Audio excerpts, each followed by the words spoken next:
Okay, so this is the femur, and there are several structures on the femur that you need to be able to identify. One of the easiest structures to identify, of course, is the head of the femur, which is very round like a ball, and fits actually into the acetabulum like a ball and socket joint.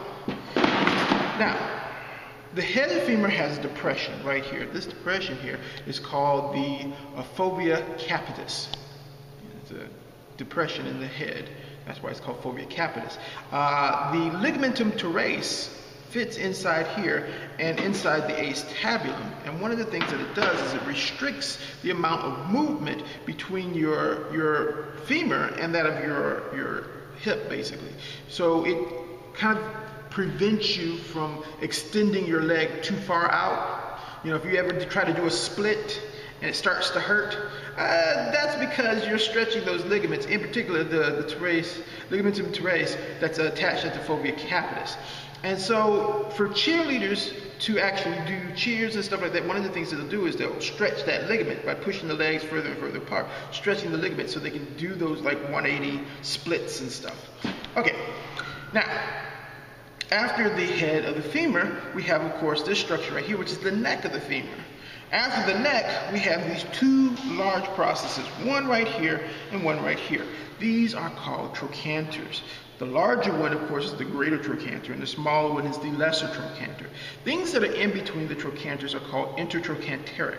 So this structure coming down here in between the trochanter, so this right here, is called the intertrochanteric crest. There's also an intertrochanteric line which comes across on the front of the femur, and it goes from here down to this way. Now this, of course, is a plastic bone, so you can't really see the intertrochanteric line on here. But on a real bone, you'd actually see a nice little line that comes across here. Now, below the intertrochanteric crest and the lesser lesser trochanter is, of course, this area right here. This area right here is a large roughened process where a muscle can attach. By definition, a large roughened process where a muscle can attach is called a tuberosity. And this tuberosity right here is actually associated with the gluteal muscles. So this is called the gluteal tuberosity. If we follow this down, we'll see that there's a ridge right here coming down the leg. This is called the linea aspera. The linea aspera then separates going down this way and down this way to form basically a medial and a, well, this would be the medial, and this would be the lateral supracondylar ridge on the femur. We then get to this point here where we then have condyles, medial condyle, lateral condyle. How do I know that? Because I follow it back up to the top where the head of the femur is. Head of the femur is always medial, and so everything on this side is going to be medial. So that means that this is the medial condyle, and this is the lateral condyle. And of course, this surrounding area right here that surrounds the medial condyle is called the medial epicondyle. And over here, this area that surrounds the lateral condyle is called the lateral epicondyle.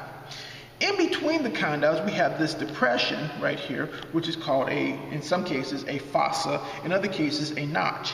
And it's between the condyles, so it's called the intercondylar fossa or intercondylar notch. Now, this structure right here is actually an interesting tubercle associated with adduction, so it's going to be the adductor tubercle there, so you need to know that, so that's important. Now, how can you tell the front from the back? Well, one of the obvious things is the condyles curve towards the back, because that's because your knee bends backwards. In order to do that, the tibia must rotate around the condyles like so. So this is one of the good ways to remember that. The other way is to remember that the linea aspera right here is only found on the back. It is not found on the front. You can see it's nice and smooth here.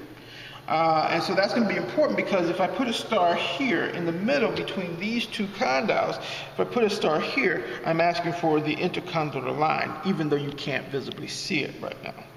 So keep that in mind.